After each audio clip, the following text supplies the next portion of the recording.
안녕하세요. 스몰마케터입니다. 2023년도 하반기가 시작이 됐습니다. 벌써 6개월이 지났는데요. 올해 상반기는 셀러들한테 좀 상당히 힘들었던 시기였던 것 같아요. 사람들의 구매 패턴, 즉 돈을 쓰는 이 지출 패턴이 온라인에 집중되어 있었는데 코로나가 이제 완전히 종식이 되면서 여행이나 오프라인 상점이나 할인점으로 퍼지게 됐습니다. 온라인 매출 자체 사이즈가 상당히 줄어든 것도 사실이고요. 경쟁자들도 상당히 많아져서 이 가격 경쟁, 광고비 경쟁 때문에 상당히 힘들었습니다. 그리고 새롭게 시작하시는 분들은 어뷰징 포인트들이 거의 다 막히게 되면서 어떠한 돌파구를 찾기가 힘들었던 것이 사실인데요. 오늘 상반기를 한번 정리해 보면서 하반기에 과연 어떠한 판매 플랫폼과 어떠한 판매 전략이 우리한테 도움이 되고 어떻게 보면 고래등에 올라탈 수 있는 기회를 잡을 수 있는지 알아보는 시간을 준비했습니다. 오늘 정말 좋은 이야기 꽉꽉 압축해서 가져왔으니까요. 좋아요와 구독 누르고 계속해서 보시도록 할게요.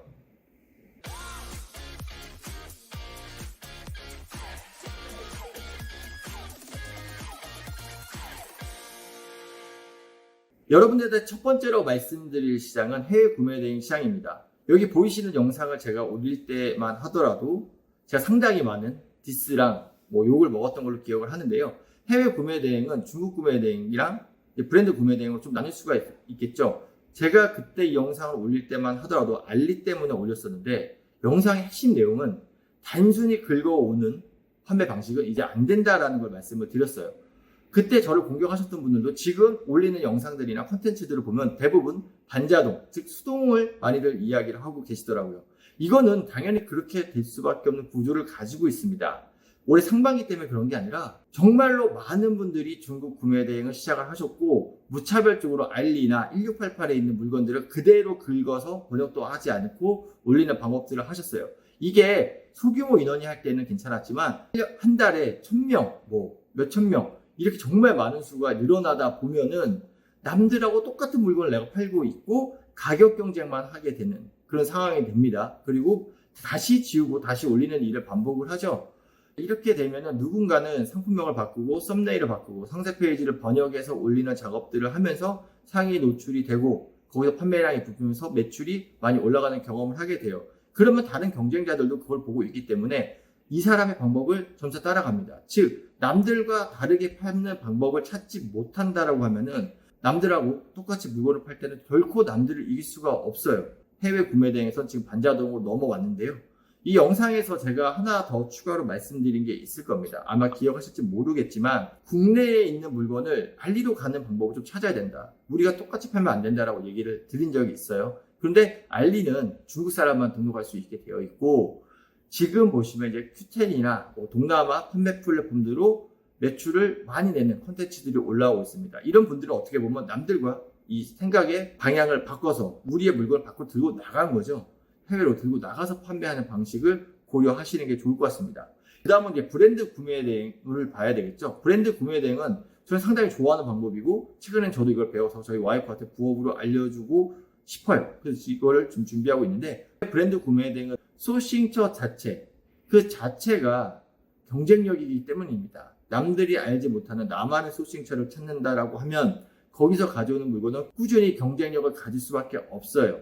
그렇기 때문에 저는 브랜드 베이스 혹은 명품 베이스의 해외 구매 대행은 하반기에도 상당히 성장할 거라고 봅니다.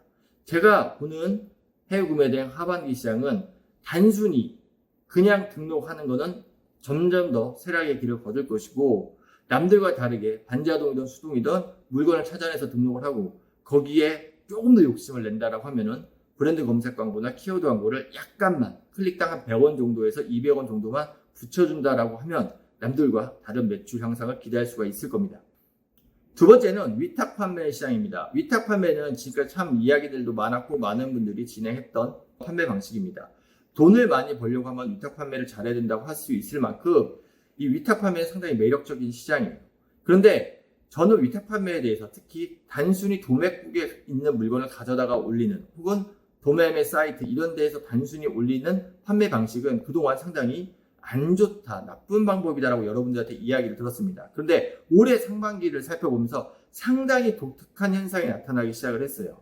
올웨이즈를 비롯해서 다양한 폐쇄 플랫폼들이 상당히 급성장하고 있습니다. 올웨이즈 같은 경우에는 지금 보이시는 그래프처럼 11번가 옥션 정도까지 성장을 해버린 상황이에요. 사람들의 어떠한 소비 패턴이나 수요가 상당히 작아지고 다양해지면서 거기에 맞는 플랫폼 혹은 판매 시장이 형성이 되고 있다고 말씀드린 적이 있는데, 이거를 폐쇄몰, 앱베이스의 판매 플랫폼들이 충족해주고 있는 것 같아요.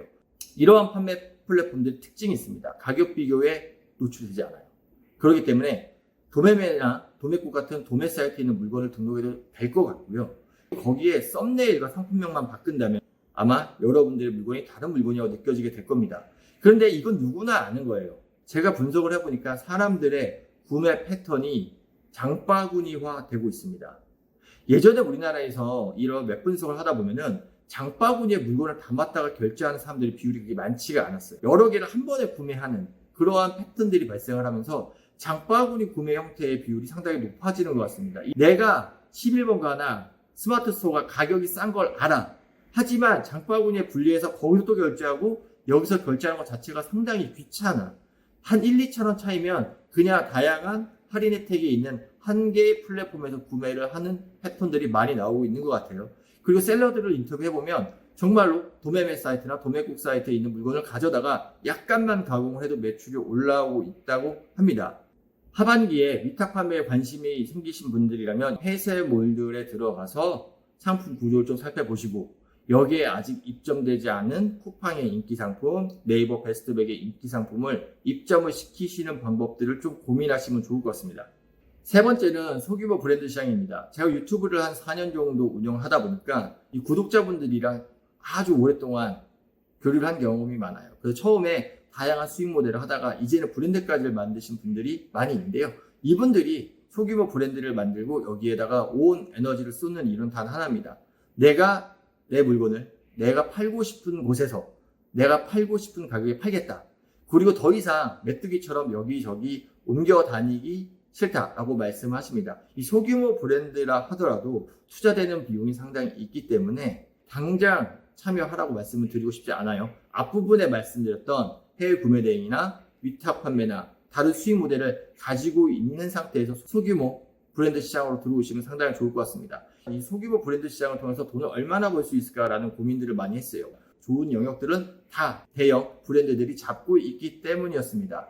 그런데 지금 살펴보니까 이 소규모 브랜드들의 거래가 일어나고 있습니다. 마치 우리가 작은 커피숍을 열어서 매출이 많이 나오면 권리금을 받고 이거를 파는 것처럼 온라인 시장에도 이러한 것들이 태동을 하고 있고 실제적으로 거래들이 점점 활발해지고 있는 것 같아요. 셀러오션에 들어가기만 하더라도 스마트 스토어나 자사몰들을 거래하는 경우들이 상당히 많고, 엑신맨이라는 분들처럼 이것들을 전문적으로 컨설팅을 하거나 중개를 해주시는 분들도 나타나고 있습니다. 그래서 이제 소규모 브랜드 시장에 우리가 진출해야 될 이유가 상당히 많아졌어요. 예전에는 이 소규모 브랜드를 언제까지 키워야 되지라고 생각할 수도 있겠지만 상당히 매력적인 브랜드로 만들어서 그거를 적정가에 엑sit, 즉 권리금을 받고 팔 수 있는 시장이 만들어지고 있기 때문에 이거를 전문적으로 하시는 분들이 나타나게 될 것 같습니다.